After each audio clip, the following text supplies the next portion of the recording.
ईसा मसीह जो है कितनी बड़ी चीज़ है, वो मैं आज समझा रही थी। हम लोग गणेश जी की प्रार्थना करते हैं, स्तुति करते हैं, क्योंकि सबने बताया कि स्तुति, पर ये है क्या? गणेश जी क्या चीज़ है? हम कहते हैं कि वो ओंकार है। ओंकार क्या है? सारे संसार का जो कार्य है वो इस ओंकार की शक्ति से होता है, जिसे हम लोग चैतन्य कहते हैं, जिसे ब्रह्म चैतन्य कहते हैं। ब्रह्म चैतन्य का जो साकार स्वरूप है वो ओंकार है, और उसका जो मूर्त स्वरूप है या विग्रह उसका जो है वो श्री गणेश, और उसका जो अवतरण है वो है ईसा मसीह। इस चीज को अगर आप समझ लें तो जब हम लोग गणेश की स्तुति करते हैं तो बस पागल जैसे गाना शुरू करते, एक एक शब्द में हम क्या कह रहे हैं उनके लिए, हम उनकी शक्तियों का वर्णन कर रहे हैं। किस लिए कर रहे हैं? जिनके पास शक्तियां हैं, समझ लीजिए अगर मेरे पास कोई शक्ति है, आपके पास शक्ति है, तो उसका वर्णन करने की क्या जरूरत है? क्योंकि वो शक्तियां हमारे अंदर आ जाएं, उन शक्तियों से हम भी शक्तिशाली हो जाएं, इसलिए हम गणेश जी की स्तुति करते हैं। पर सबसे बड़ी तो उनकी शक्ति पवित्रता की। जो चीज पवित्र होती है वो सबसे ज्यादा शक्तिशाली होती है, उसको कोई नहीं छू सकता। जैसे साबुन है, साबुन आप कितना भी धोइए, किसी से भी धोइए, वो गंदा नहीं होता।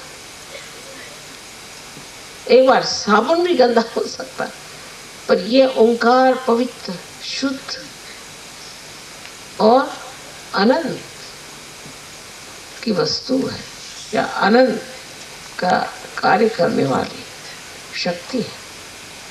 इस शक्ति की जब आप उपासना करते हैं तब याद रखना चाहिए कि हम इस शक्ति को अपने अंदर लेना चाहते हैं, जिससे हमारे अंदर पूरी शुद्धता हो जाए, हमारे चक्र सारे शुद्ध हो जाए, हमारे जीवन शुद्ध हो जाए, हमारे समाज, राजकारण, हमारा देश और सारे जगत की शुद्धता हो जाए।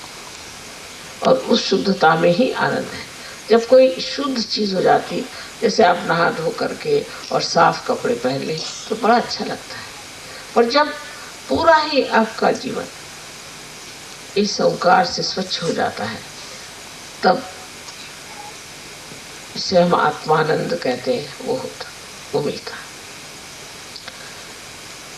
और आत्मा में भी जो शक्ति है वो भी ओंकार ही की शक्ति है।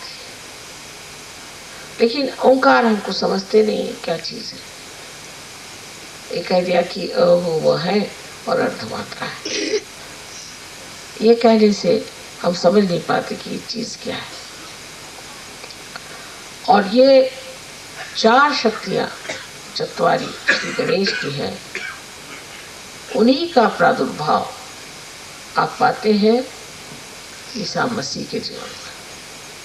लेकिन वो 4 साल तक जीवित रहे, और पता नहीं कैसे कि उनके बारे में हिंदुस्तान में बहुत कम जानकारी रही, पर पाश्चिमात्य देशों में उनको लोग मानने लगे। अब ये तो सिर्फ खोपड़ी मात्र है, इनको और कुछ है नहीं, न हृदय है न कुछ है, सिर्फ खोपड़ी है। और उस खोपड़ी में इतनी सूक्ष्म चीज कैसे घुसेगी?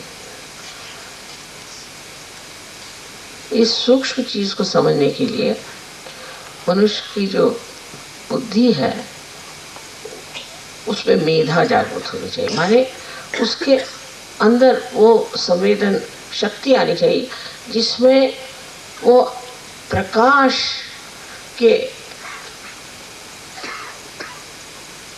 पुंज से भर जाए, प्रकाश के पुंज से भर जाए। उस प्रकाश में नॉर्मली आप देखिए कि अगर ये प्रकाश आँख पे आ रहा है तो आँख धुंधला जाती है, लेकिन ये अंदर का जो प्रकाश है उससे आँख धुंधलाती नहीं, पर सब कुछ दिखाई देने लग जाता है। उस आत्मा के प्रकाश को पाने के लिए आज्ञा चक्र पे आप देखिए, बराबर आज्ञा चक्र मेधा के ऊपर में, ये मेधा है, इसको कि ब्रेन प्लेट कहते हैं, इस पे यहाँ आज्ञा चक्र है। जब मेधा खुलती है, मतलब मेधा ऐसी है बंद, जब खुल जाएगी तभी आज्ञा चक्र खुलना कहते हैं।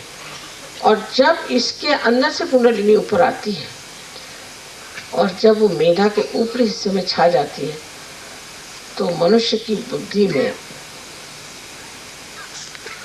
एक विलक्षण, जो कि मनुष्यता से परे, मनुष्य की बुद्धि से परे एक विलक्षण दैवी शक्ति प्लावित होती है। और इस दैवी शक्ति से आप समझने लग जाते हैं कि सत्य क्या है और असत्य क्या है। उसी की शक्ति से आपके हाथ पर भी आता है। धीरे धीरे आपको कोई भी बात हाथ पर जाने की जरूरत नहीं, ऐसे आप जान जाइएगा। आप फौरन समझ जाएगा ये झूठा है, ये अच्छा है। पर कुछ लोग बहुत जल्दी इस चीज में उतर आते हैं। मैं कहती हूँ उन पे ईसा मसीह का आशीर्वाद हो गया। और कुछ लोग अब भी बुद्धि के चक्कर में रहते हैं, जैसे ये है कि बेकार के धर्म अधर्म में फंसना, जाति पाति में फंसना, और हमको तो भाई हिंदुस्तानी ठीक है या अंग्रेजी ठीक है, इस तरह के विचार, संकुचितता और दूसरी अनुदारिता और कंजूसियाँ और दुनिया भर की जो चीज़ें हैं। अपने देश में तो पता नहीं, जैसे बहुत सारे पैरासाइट्स, मच्छर, खटमल सब मिलते हैं, वैसे कहीं नहीं मिलते। ऐसे यहाँ जो जो चीज़ें मिलती हैं वहाँ ऐसी कहीं नहीं मिलती। मनुष्य कहाँ तक कितना गड्ढे में जा सकता है वो इसी देश में देखने को मिलता है। कभी कभी आश्चर्य होता है कि जिस देश में इतने बड़े अवतरण हो गया, जिसकी संस्कृति इतनी भक्ति से भरी परमात्मा को मानती है, वहाँ ये मैला कुचेलापन, इस तरह से रूढ़िगत बन के इस तरह से हम लोग अपने को सड़ा रहे हैं, सड़ते जा रहे हैं। वो सहयोग में आने पर तो कम से कम छूटना चाहिए। पर अब भी जाति पाति, ये वो दुनिया भर की चीज अब भी हम लोगों को कीड़े मकोड़े बनाए जा रहे हैं। तो विश्व निर्मल धर्म जो है, ये धर्म ओंकार का धर्म है, पवित्रता का धर्म है। इसमें ये सारी चीजें आप अगर चला रहे हैं तो आप इस धर्म में नहीं उतर सकते।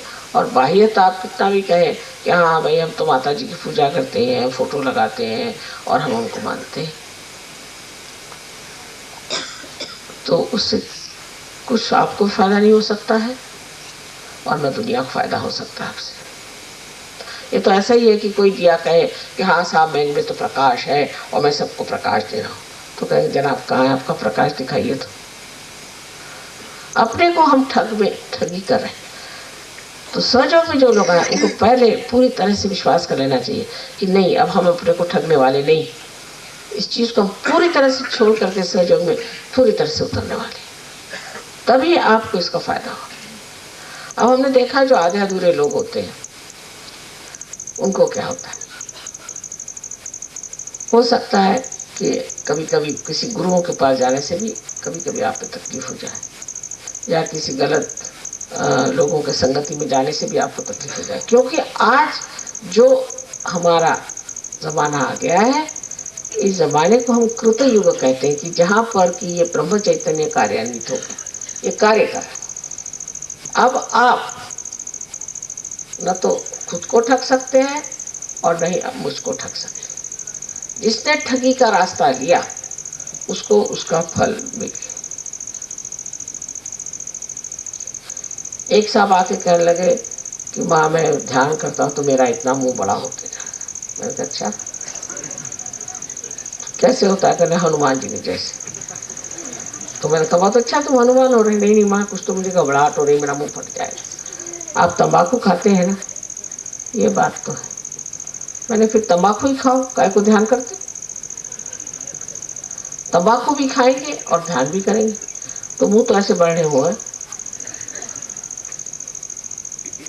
दूसरे कोई साहब आए, कहले माँ देखिए मेरी ये उंगली कट गई, चोटा। अच्छा तुम सिगरेट पी रहे थे? कहले हाँ, तो मेरी इस उंगली में चोट आ गई। एक साहब उनके मोटर का एक्सीडेंट हो गया, उन्होंने आके बताया कि वहाँ सिर्फ यही उंगली गई मेरी, इसी में चोट आई क्योंकि मैं सिगरेट पीता था। आप सहयोग में आए तो आप सिगरेट भी पीते हैं, शराब भी पीते हैं और भी आपको छंद है दुनिया भर के, और हम सहयोगी करके इतना बड़ा बैच लगा घूम रहे हैं। तो जो वो बैज लगाया वो बैज ही आके आपकी खोपड़ी तोड़ेगा, मैं बता रही हूँ आपसे।